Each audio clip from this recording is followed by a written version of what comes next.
Today I'm going to be making a fun black and white double ribbon bow. So something to think about when you are making double ribbon bows is you want to have at least one ribbon that's going to have either the wire or the monofilament. This one has wire in it. You can tell the difference between wire and monofilament, well, from the tiny little piece that sticks out there, but also monofilament, well, wire will definitely bend and crease and just hold like that. Monofilament will not bend and hold like that, but it will be more of a arc. So something to think about when you are doing a double bow. You want to have at least one ribbon that is going to have the wire or monofilament in it. This one does not have anything in it. And neither one of these ribbons are double-sided. Both of them have patterns on the front. Just something to think about also. So the first thing you're going to want to do is your normal bow that is about the size of a soccer ball is going to be about 3 to 5 yards. The more loops you have in it, the fuller it's going to look. Also to think about, the bigger the bow, the more loops you want to have. So I just go ahead and just pull off, you know, all the yardage. One has this one, which is the 1.5. It only has 3 yards in it to start with. So I'm just going to pull all that out, take that little tape off, toss that over there. You're going to want to stack them on top of each other. Then you will make a loop that is about 4 to 5 inches long. My hand is completely 5 inches, so I'm not making it completely 5 inches, so probably about 4. Your first loop, you're going to want to put it in between your 2 fingers there. Where you have it in between your 2 fingers, you want to take the top layer and twist it. See that twist? Then you want to put your thumb over top of that twist. That's going to be your most important point, is right there. You've got one side. Now you're going to take the other side and bring the loop that's this exact same length back to your center point.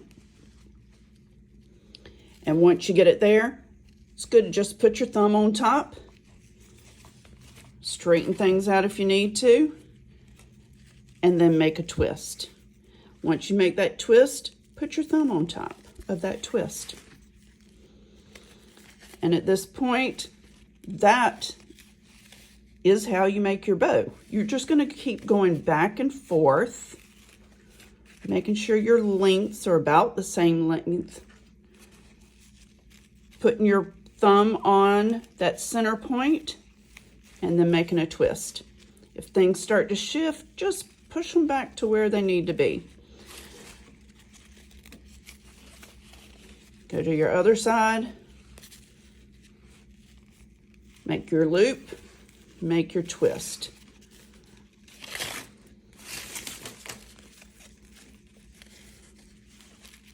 Make your loop. Make your twist. Put your thumb on top. And you're just going to keep going back and forth, back and forth.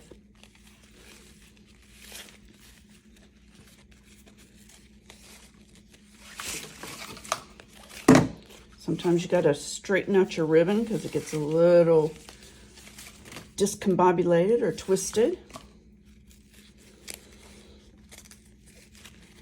Back to your loop, back to the center, make your twist.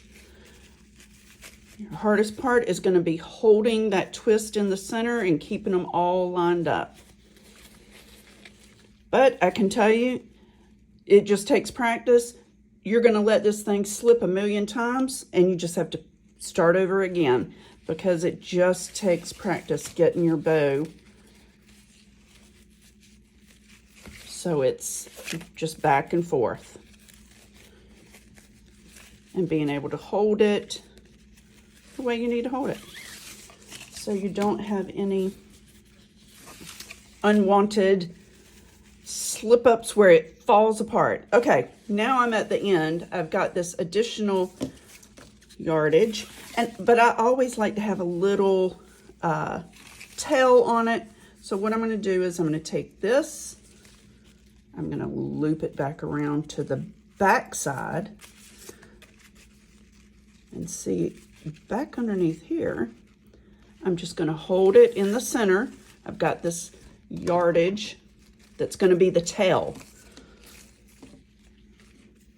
And from here, I'm holding it tight there. You're going to want to take your wire, and remember, the thinner your wire, the higher number gauge. The thicker the wire, the lower the number gauge. So this is probably like a 27, I think, but it's a thin wire. You don't necessarily have to use the entire length. I am going to use the entire length. You can usually cut it in half and that'll be plenty.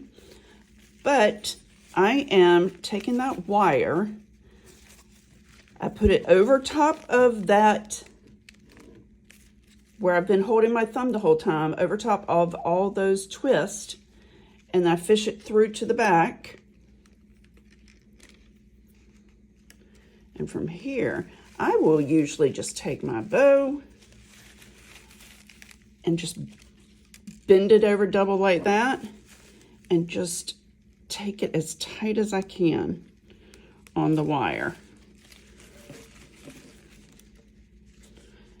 Give it several little twists. And that's where you can, from here, I usually will just, you know, snap off the additional yardage. Probably could have used that in the entire rest of the bow, but, and here we go. Now you want to start just wrestling with it to get the look you want to have. The look you want to have is you want to have it round, and then when you look at it from the side, it's going to be like a dome. So round and domed. So from here, I take these longer pieces and I just kind of pull them down because I want them to be at the bottom of the ribbon or in the back, basically. And I will say, I will take this, I'll go ahead and just cut that, and we'll clean that up in the end. But that just makes it easier so it's not all twisted underneath you. And from here, if you want your ribbons to have that same stacked look, you can. If you want to pull them apart, you can. I think I'm going to try and have them stacked to start with, and then I'll pull them apart. So from here, I just start, you know, pulling the ribbons around, and it may take you a few minutes to get everything where it needs to be, but it'll come together. And even if you have some loops that are a little bit longer, that's fine.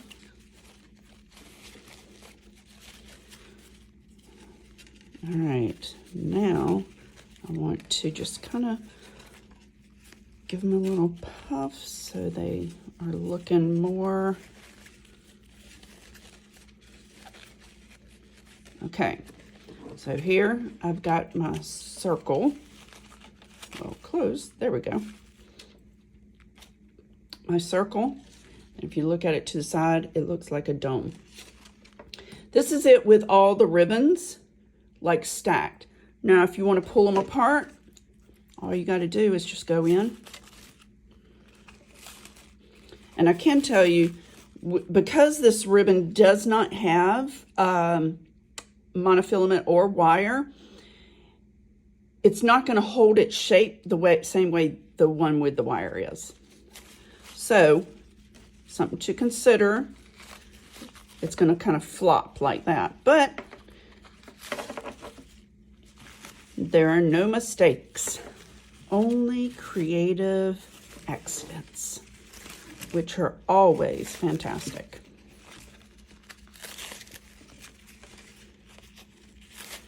and you just kind of pull them apart, just kind of every direction. And from here, you can see, and you still want to, you know, tidy up your loops, get them so they're looking nice. But that gives you an idea of your dome and your circle. And, you know, as a perfectionist, you're always going to look at your own stuff and you're going to think, oh my gosh, that looks terrible. I could have done better. You're always going to think that. But you know what? You've done it. And you can always play with it to get it more of the look you want.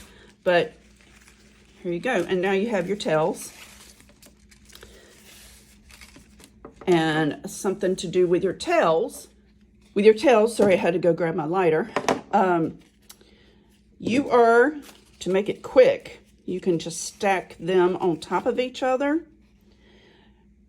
You will want to fold them.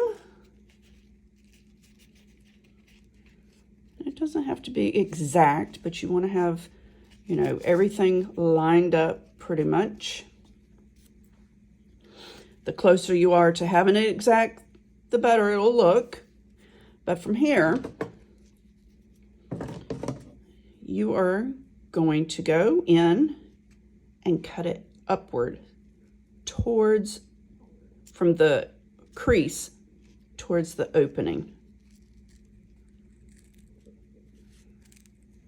I'm gonna bring it up so you can see it better. You see that? You're thinking, what? No, I'm just joking. Okay. On a serious note now, that can happen all the time. All the time. I do it regularly.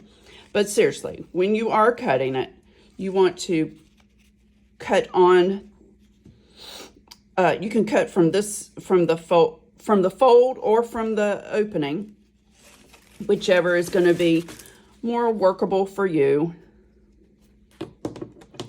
But you are not going to want to cut it like this. You are actually going to want to go down. Always remember down. Then when you open it, there you have perfect little tips. Now, you're thinking, okay, but that's going to fray. You're right, it sure will. But if you take your flame, you just kind of give it a little back and forth. That seals it. You can feel it. It's not like burning hot, but you can tell that it's sealed it because it's not like fabric smooth. It feels a little crisp. So anyway, I want to go back on to my second one. And I will say you want to make this fast because you see, if you don't go fast, it's going to actually scorch it. So with that one, I would have to go back in and recut it. So that's the, you know, nicety. If you make a little mistake, you can always correct it. There you go. Yep. Now you're like, well, what about those little tails? Well, you can do the exact same thing with those little tails too. We've got 3 little tails. So from here, I'm going to fold it over. You can fold it over either print out or print under. I kind of like to do print under, but it's preferential. And then always cut down.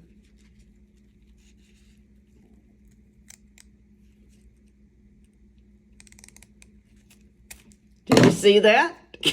I tricked y'all again. Okay, just kidding.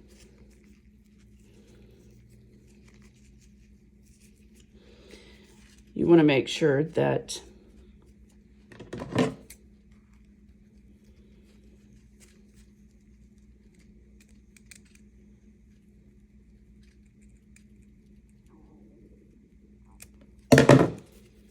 there you go. That's what you want it to look like. Your perfect little V's. And then from here, and this is grosgrain ribbon, so you definitely want to go back in here and give it a little back and forth for each one.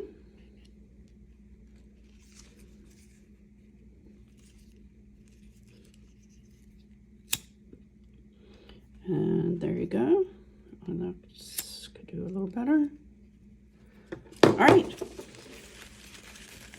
Here you go. Here's our ribbon. And then with your with your wire, this is where you could, at this point, loop it onto whatever you are wanting to add your design to, whether it's a wreath, picture frame, gift, whatever you want to add it to. You've got this beautiful bow that is going to always stand out in any gift that you put it on, or wreath that you're going to put it on. So here we go.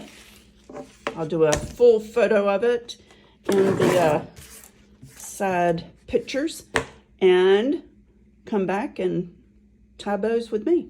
All right, talk to y'all soon. Bye.